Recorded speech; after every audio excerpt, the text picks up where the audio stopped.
Dis-moi si l'une de ces phrases te parle. Tu culpabilises dès que tu ne fais rien. Tu te lèves du canapé après quelques minutes parce qu'il y a quand même des choses à faire. Tu reviens de vacances aussi fatigué qu'en partant, voire plus. Et si quelqu'un te demandait ce qui te ferait vraiment du bien, là, maintenant, ta réponse honnête, celle que tu ne dis pas forcément à voix haute, ce serait pouvoir m'arrêter. Vraiment m'arrêter. Sans cette sensation permanente que je devrais être en train de faire autre chose. Si tu as hoché la tête, même une seule fois, tu es exactement là où tu dois être. Et cet épisode va t'expliquer pourquoi tu vis ça et surtout comment ça change. Je suis Peggy, sophrologue et hypnothérapeute. Tu écoutes l'épisode 37 d'Harmonie intérieure. Si tu arrives pour la première fois, bienvenue à toi. Si tu me suis depuis un moment, tu sais qu'on a déjà exploré ensemble des sujets profonds sur plusieurs capsules. Des capsules sur la relation au corps, des séances de sophrologie pour relâcher et tout récemment 12 épisodes sur les blessures émotionnelles. Aujourd'hui, on entre dans quelque chose de nouveau. Et je voulais prendre le temps de t'expliquer pourquoi j'ai décidé de créer cette capsule d'été.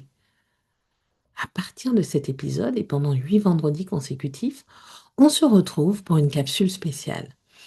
Le Festival d'été d'harmonie intérieure. 8 rendez-vous jusqu'au 28 août. Pourquoi cette capsule d'été? Parce que l'été est un moment particulier. Pour certaines d'entre vous, c'est les vacances, le relâchement, enfin du temps pour soi. Pour d'autres, c'est la même vie, mais avec une chaleur supplémentaire et un sentiment diffus de passer à côté de quelque chose. Et pour beaucoup, c'est les deux en même temps. Ce que je veux faire pendant ces 8 semaines, c'est quelque chose de différent de mes capsules habituelles. Des épisodes qui seront parfois plus courts, à temps léger, mais surtout des pratiques que tu peux faire maintenant dans ta vie de tous les jours sans attendre d'avoir un moment parfait pour te poser. Des pratiques à faire en marchant, en prenant l'air, en regardant le ciel depuis ton jardin. Parce que l'été n'est pas réservé à celles qui partent en vacances, il est pour toutes. Et cette capsule est pour toi, quelle que soit ta situation. Et on commence aujourd'hui avec un sujet qui me tient profondément à cœur parce que je l'entends en cabinet presque chaque semaine. Pourquoi est-ce qu'on n'arrive plus à se reposer, même quand on a enfin l'occasion de le faire? Avant d'aller plus loin, je veux te poser une question. Et je t'invite à y réfléchir vraiment. Quand est la dernière fois que tu t'es senti vraiment reposé? Pas juste moins fatiguée, vraiment reposée, légère, présente, sans cette petite voix qui tourne en arrière-plan. Pour beaucoup de femmes que je reçois, la réponse c'est je ne sais plus ou je ne m'en souviens pas. Et ça a des conséquences très concrètes dans la vie quotidienne. Des conséquences qu'on a souvent normalisées tellement elles sont présentes depuis longtemps. Quand on ne sait pas se reposer vraiment, l'énergie ne se reconstitue pas. On fonctionne en permanence en mode dégradé, comme un téléphone qui resterait à 20% de batterie. On gère, on avance, mais on n'est jamais vraiment rechargé. La concentration baisse, la patience aussi. On réagit plus fort que nécessaire aux petites choses du quotidien parce qu'on n'a plus le tampon émotionnel pour les amortir. On dit des choses qu'on regrette, on pleure pour des raisons qu'on ne comprend pas vraiment. La créativité diminue jusqu'à disparaître. Les décisions deviennent lourdes. On procrastine sur des choses importantes parce que le cerveau n'a plus les ressources pour s'y atteler. Et le corps finit par parler. Des tensions chroniques, des maux de tête, un sommeil qui n'est jamais vraiment réparateur, une fatigue qui ne passe plus, même après une nuit complète. Voilà ce que coûte l'incapacité à se reposer. Et ce n'est pas un détail, c'est le fondement de tout le reste. Maintenant, voilà ce qu'on gagne quand on apprend. Quand le système nerveux apprend à se relâcher vraiment, même quelques minutes par jour, quelque chose de remarquable se passe. L'énergie remonte, pas en un jour, progressivement, mais elle remonte. La clarté revient. Cette capacité à voir les choses avec du recul, à prendre des décisions sans ce brouillard permanent.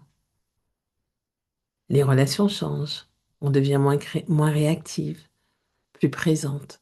Les moments de joie, les petits plaisirs du quotidien qu'on ne percevait plus tellement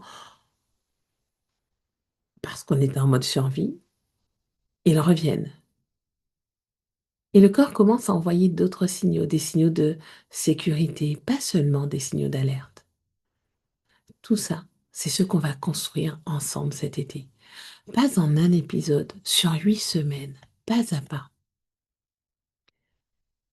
Petite anecdote. L'été dernier, une de mes clientes m'écrit depuis l'autoroute. Elle rentre de 2 semaines de vacances des Landes avec ses enfants, son ex-mari conduit. Les enfants chantent fort à l'arrière. Elle me le précise qu'elle est obligée de mettre ses écouteurs juste pour m'écrire tranquillement. Et le message dit: Peggy, je suis plus fatiguée qu'en partant. 2 semaines de plage, de soleil, zéro réunion, et je suis épuisée. Je ne comprends rien. Nathalie, on l'appellera Nathalie, a 44 ans. Directrice des ressources humaines dans un groupe industriel, elle gère des centaines de personnes au travail, 2 ados à la maison, et une vie qui tourne à plein régime depuis des années. Elle est brillante, organisée, fiable. Elle ne se plaint pas, elle avance.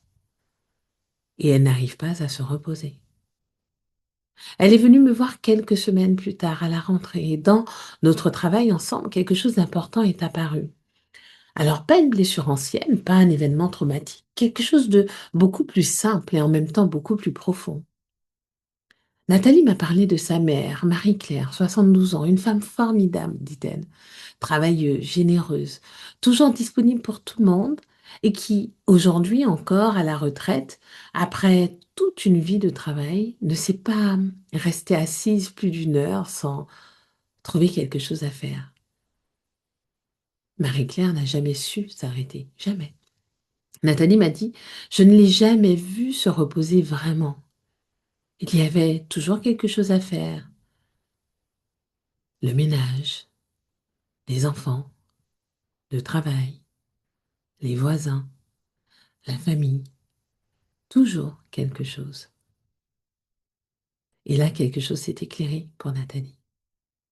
Elle n'avait jamais vraiment appris à se reposer. Pas parce qu'on lui avait dit que c'était mal, non. Pas parce qu'il s'était passé quelque chose de difficile, non plus. Mais parce qu'elle n'avait jamais vu comment faire. Parce que le modèle n'existait pas autour d'elle. Et voilà quelque chose de fondamental sur la façon dont on apprend. On n'apprend pas seulement dans les livres ou dans les salles de classe. On apprend aussi en observant, en regardant les adultes autour de nous faire les choses et en enregistrant. Voilà ce qui est normal. Voilà ce qui est permis. Voilà ce que font les femmes. Si personne autour de toi ne s'arrêtait sans culpabilité, si le repos n'était jamais montré comme quelque chose de précieux et de nécessaire, tu n'avais tout simplement pas de modèle pour l'apprendre. Ce n'est pas un manque de volonté, ce n'est pas une faiblesse, c'est une compétence manquante. Comme si on t'avait appris à cuisiner sans jamais te montrer comment allumer le feu. Et une compétence qui manque, ça s'apprend, à tout âge. Pendant toutes ces années où Marie-Claire avançait sans s'arrêter, et où Nathalie a fait pareil, sans le décider, leur corps, eux, continuaient de fonctionner, de chercher un relâchement qu'ils ne trouvaient jamais vraiment. Tu connais probablement ces signaux, les épaules qui remontent sans qu'on s'en rende compte, la mâchoire serrée le matin au réveil, cette boule dans le ventre ou dans la poitrine qui ne disparaît pas vraiment, même les jours où tout va bien, objectivement bien. Ce sentiment diffus de tension, comme un fond sonore permanent que tu n'entends même plus tellement, bah tu y es habitué.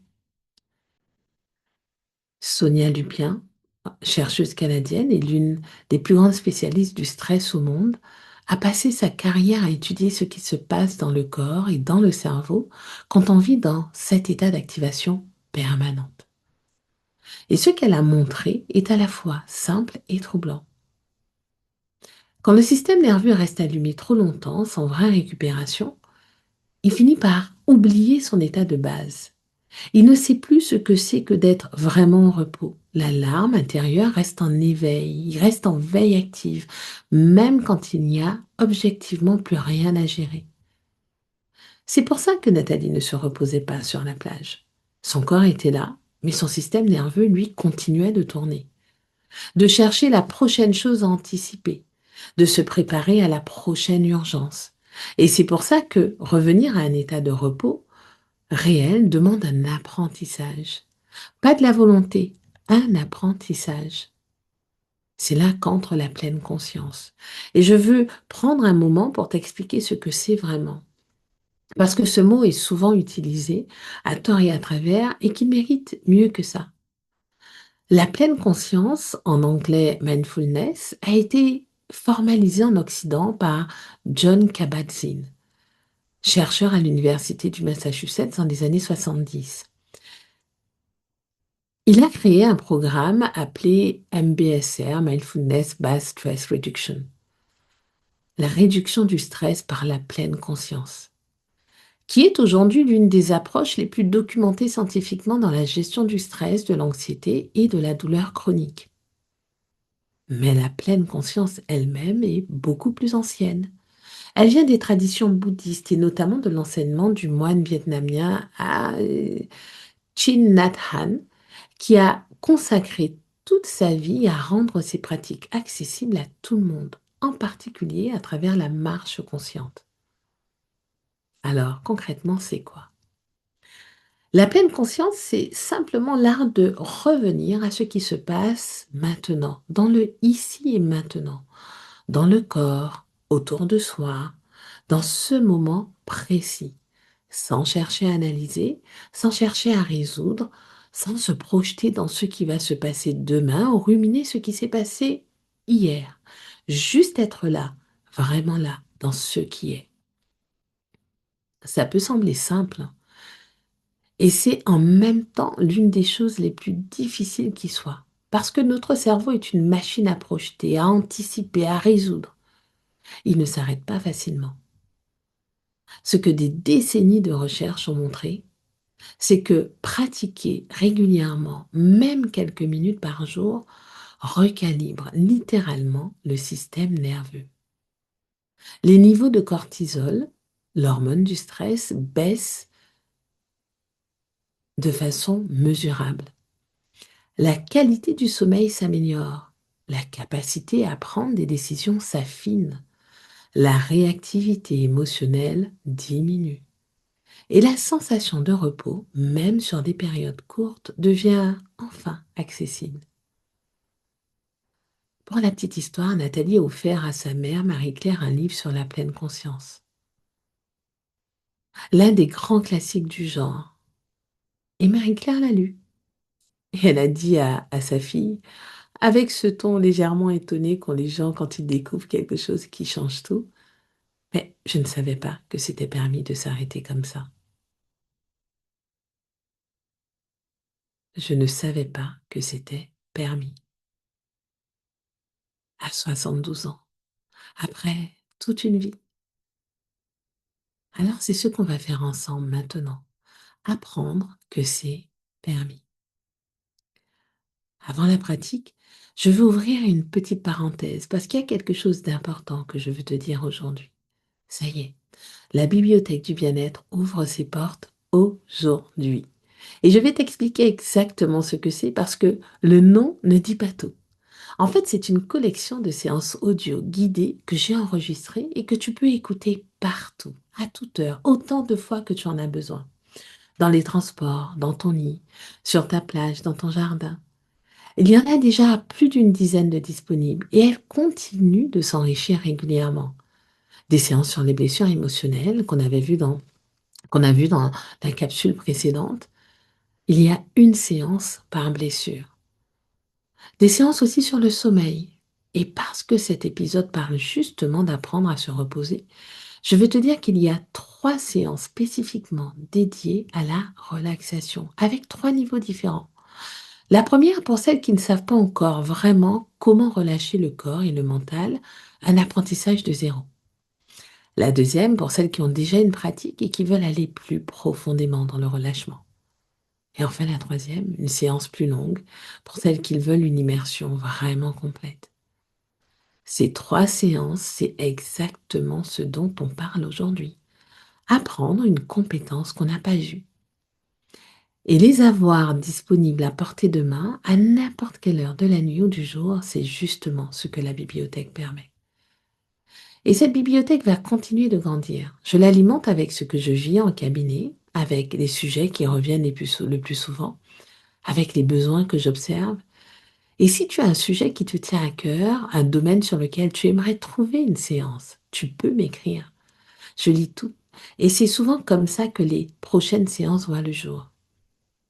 Ce que la bibliothèque n'est pas, un remplacement de l'accompagnement personnalisé en cabinet. Quand on travaille ensemble en séance individuelle, je m'adapte à toi, à ce qui se passe dans l'instant, à ce que tu traverses ce jour-là précisément. La bibliothèque, c'est autre chose. C'est un outil pour continuer à travailler entre 2 rendez-vous ou pour commencer à explorer avant de franchir le pas d'un suivi personnalisé. Parce que c'est le jour de l'ouverture, les premières inscrites bénéficient d'un tarif fondateur. Le lien est dans la description de cet épisode avec tous les détails. Bon, je ferme la parenthèse et on passe à la pratique. On va pratiquer ensemble maintenant. Et je te donne 2 façons de le vivre. Parce que je veux que cette pratique soit accessible, quelle que soit ta situation en ce moment. Si tu veux la faire en mouvement, si tu marches, si tu es dehors, garde les yeux ouverts et continue de bouger. Cette pratique est entièrement faite pour toi. Si tu es assise ou allongée, alors installe-toi confortablement, ferme les yeux si tu veux. Et dans quelques instants, je t'inviterai à imaginer une marche dans un endroit que tu aimes. Ton corps fera le reste. Il ne fait pas la différence entre le réel et l'imaginé quand l'image est suffisamment précise. Si tu conduis en ce moment, écoute juste et reviens à cette partie plus tard quand tu pourras te poser. Alors installe-toi confortablement ou continue ta marche si tu es en mouvement et commence par une grande inspiration lente par le nez, donc une inspiration lente, profonde. Et à l'expiration, laisse les épaules descendre d'un cran. Juste un cran. Pas besoin de tout lâcher d'un coup.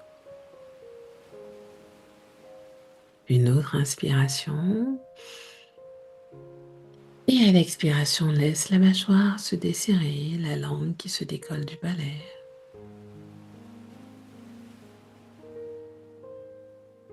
Pour celles qui marchent, porte maintenant ton attention sur tes pieds. Le contact du sol à chaque pas, à chaque foulée. La légère pression, le rythme naturel de ta marche. Tu n'as pas besoin de ralentir.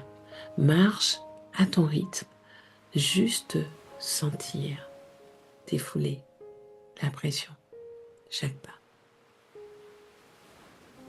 Pour celles qui sont allongées ou assises, alors laisse apparaître un endroit où tu aimes marcher. Une plage, un sentier de forêt, un chemin de campagne, une rue que tu connais. L'image n'a pas besoin d'être parfaite. Juste un endroit où tu te sens bien. Et dans cet endroit, tu marches doucement, tranquillement. Tu sens le sol sous tes pieds, l'air autour de toi, la lumière.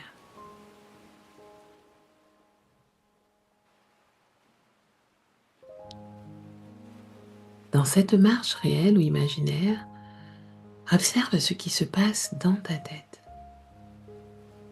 Les pensées, les préoccupations, la liste de choses à faire, sans les analyser, sans leur répondre. Comme si tu regardais défiler des nuages là, dans le ciel.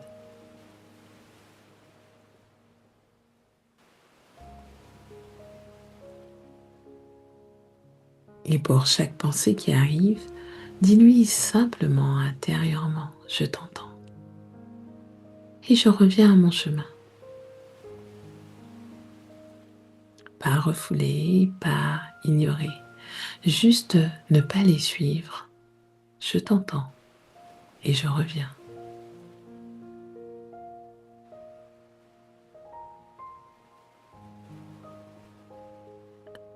Tu vas peut-être remarquer que les pensées résistent un peu, qu'elles reviennent, qu'elles s'accrochent. C'est normal. C'est même le signe que tu travailles. Le mental a l'habitude de prendre toute la place. On lui apprend doucement à la partager.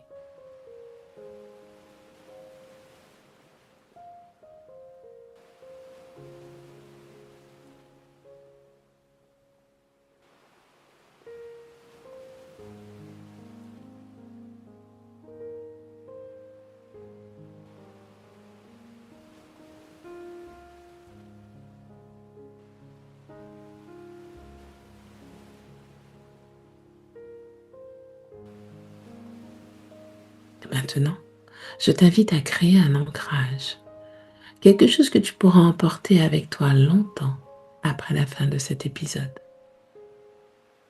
Au rythme de ta marche, réelle ou imaginaire, 3 mots. Un mot par pas. Pied gauche, je. Pied droit, suis. Pied gauche, là.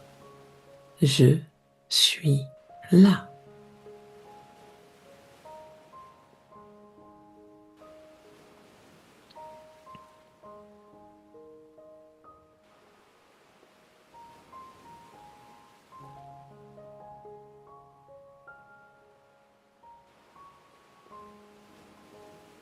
Continue à ton rythme.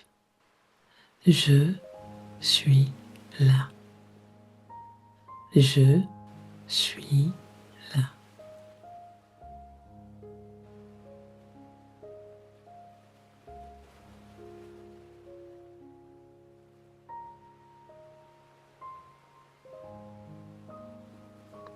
Ce n'est pas une affirmation positive. Ce n'est pas une promesse qu'on se fait. C'est un retour à toi, à ce moment, à ce corps qui marche, qui respire, qui est là.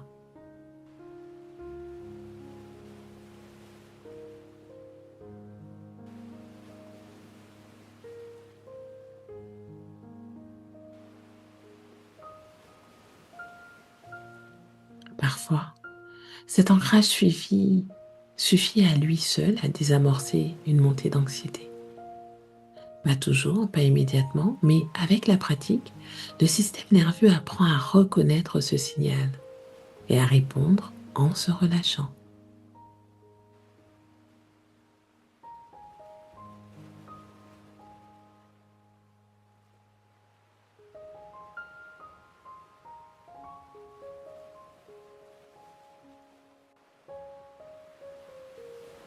Pour terminer, une dernière grande inspiration et à l'expiration, une seule intention, dis-la intérieurement. J'apprends à me reposer et c'est suffisant pour aujourd'hui.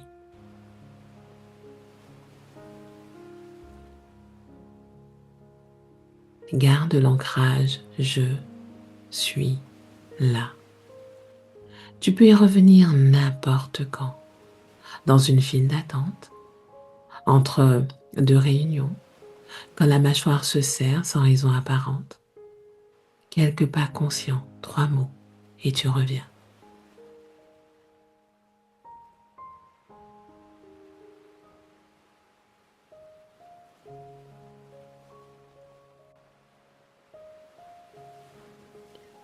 Je veux te donner la fin de l'histoire de Nathalie et de Marie-Claire.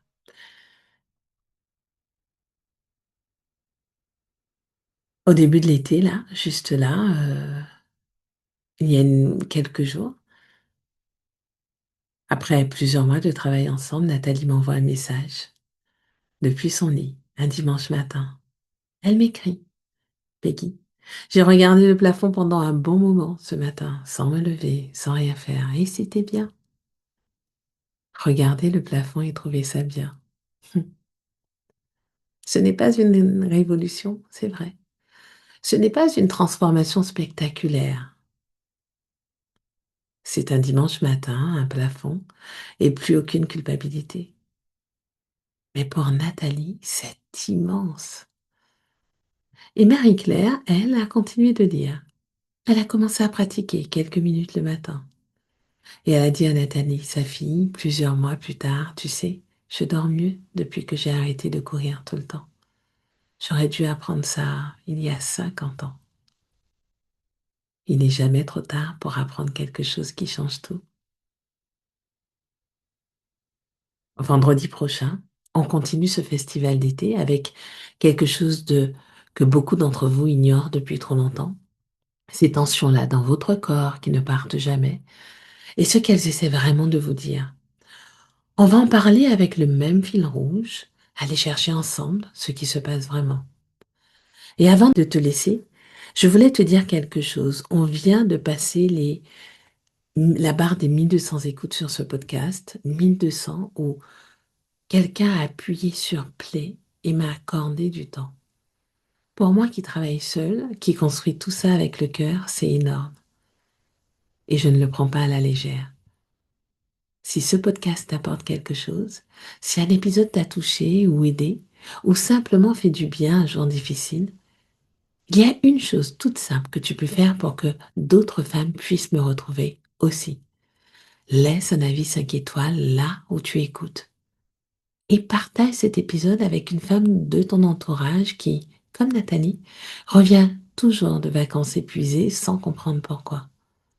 C'est comme ça que ce podcast grandit, de femme en femme, doucement. Et je te laisse avec ce que j'aime à te rappeler. Ton cerveau t'écoute, alors parle-lui avec bienveillance. À vendredi prochain.